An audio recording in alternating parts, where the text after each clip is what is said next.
नमस्कार दोस्तों, आपका समाचार अपना देश के इस क्राइम स्टोरी शो में स्वागत है। दोस्तों, आज की जो कहानी है एक ऐसी एडवोकेट लड़की की कहानी है जिसने अपनी खुद की गुमशुदगी को किस तरह से जो है बयां किया और उसकी जो है खुद ने ऐसा षड्यंत्र रचा कि घर वालों को किसी भी तरह का कोई भी पता नहीं चले और वो आराम से अपनी ज़िंदगी जिए। तो शुरू करते हैं आज की कहानी। दोस्तों, ये कहानी है मध्य प्रदेश से, जहाँ पर एक LLB की हुई लड़की जिसका नाम अर्चना तिवारी के पिताजी भी एक लॉयर, अच्छी खासी फैमिली। अब अर्चना तिवारी LLB करने के बाद में उसके मन में विचार आया कि मुझे जो है सिविल जज बनना है।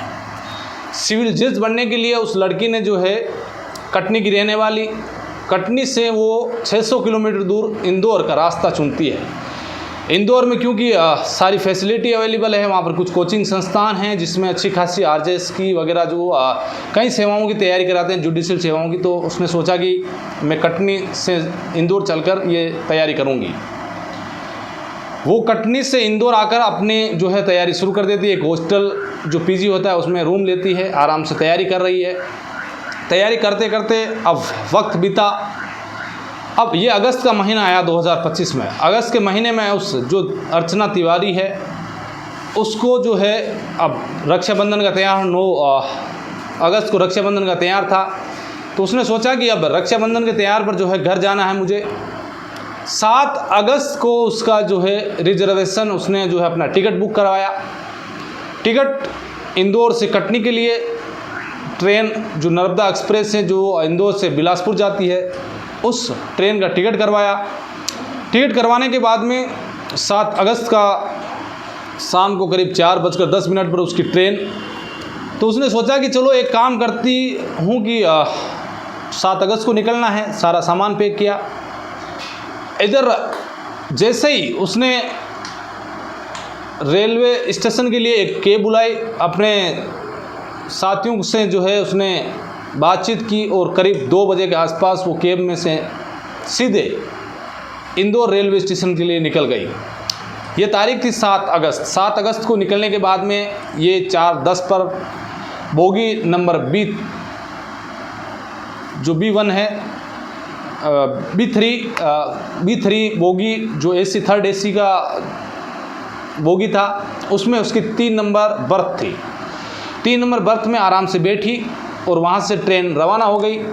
रात को 10 बजे के आसपास अर्चना तिवारी ने अपने घर वालों को फ़ोन किया, अपनी चाची से बात की। उसने बताया कि मैं आराम से बैठ चुकी हूँ, गाड़ी रवाना हो चुकी है और मैं आराम से बैठी हुई हूँ, सुबह पहुँच जाऊँगी।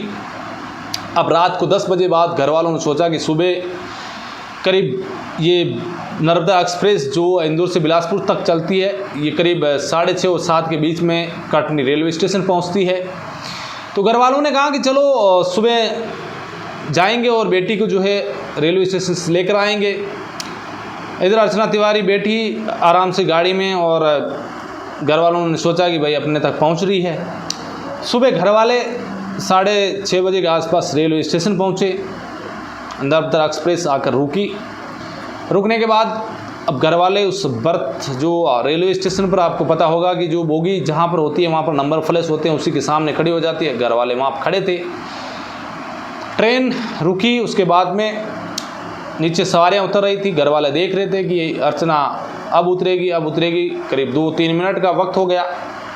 घर वालों ने कहा कि अर्चना अभी तक उतरी नहीं है, क्या वजह हो गई? क्योंकि 5 मिनट का मात्र स्टॉपेज उस गाड़ी का, 5 मिनट रुकती है कटनी रेलवे स्टेशन पर। इधर घर वाले अब बोगी में चढ़ते हैं, इधर उधर देखते हैं, आवाज़ लगाते हैं अर्चना 3 नंबर बर्थ पास में, लेकिन वो अब ढूंढते हैं, देखते हैं, अर्चना नज़र नहीं आती है। अब ट्रेन रवाना हो जाती है। ट्रेन रवाना होते ही घर वाले नीचे उतरते हैं। उन्होंने फ़ोन लगाया, फ़ोन तो पहले ही स्विच ऑफ था, बाद में भी स्विच ऑफ। घर वालों ने जो है अब सोचा कि कहीं नींद वगैरह आ गई होगी, कहीं दूसरी जगह किसी दूसरे बोगी में नहीं बैठ गई होगी। अब घर वालों ने नेक्स्ट स्टेशन था उमरिया में अर्चना तिवारी के रिश्तेदार रहते थे। उनको फ़ोन किया गया सुबह सुबह कि भाई अर्चना को कहीं नींद आ गई होगी, आप जल्दी जो है स्टेशन पहुंचो और इस बोगी में ढूंढो। अब अर्चना के रिश्तेदार उमरिया रेलवे स्टेशन पहुंचते हैं। इधर ट्रेन जाकर उमरिया रेलवे स्टेशन रुकती है।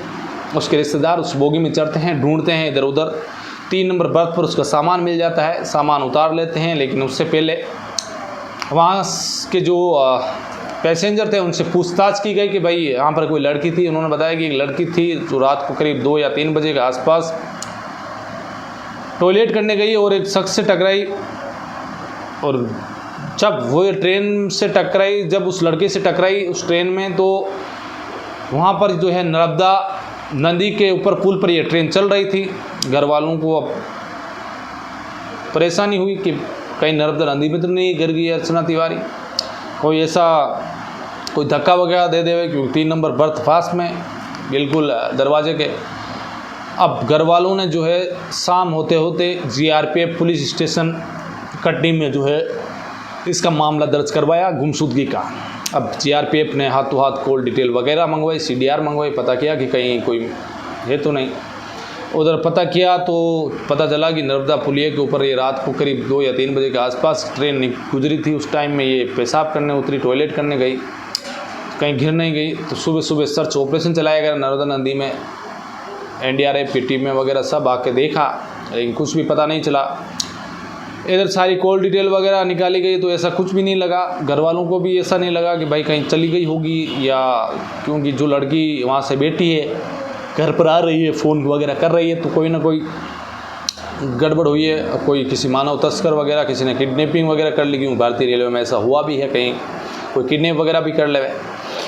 तो कई सवाल खड़े हो रहे थे, लेकिन अब पुलिस ढूंढ रही थी। इधर जो है 7 तारीख से 13 तारीख आ गई, अभी आज जो है 20 तारीख, लेकिन 19 तारीख को जिस तरह से ये मामला सोशल मीडिया और मीडिया में आने के बाद में जो अर्चना तिवारी है वो खुद ही घर वालों को फ़ोन करके बोलती है कि मैं शेख उसूल हूँ, मुझे ढूंढने की आपको ज़रूरत नहीं है, मैं नेपाल में हूँ इस वक्त।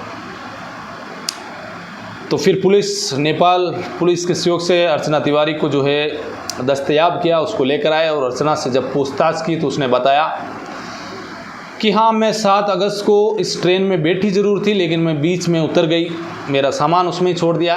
कैसा लगे कि मैं जो है किसी कोई नदी में गिर गई हूँ, मैं मर चुकी हूँ, घर वालों को पता नहीं चले।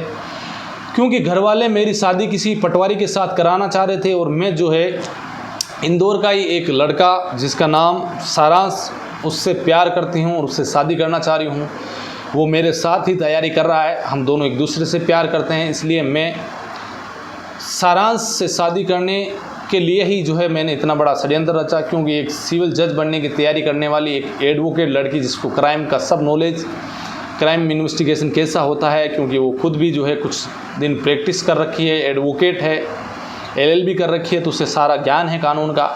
उसे पता था कि किस तरह से जो है मुझे पुलिस को गुमराह करना है, किस तरह से घर वालों को गुमराह करना है। लेकिन सोशल मीडिया और मीडिया में जब ये खबर लगातार ट्रेंड कर रही थी तो अर्चना को लगा कि अब घर वालों को बता देना चाहिए।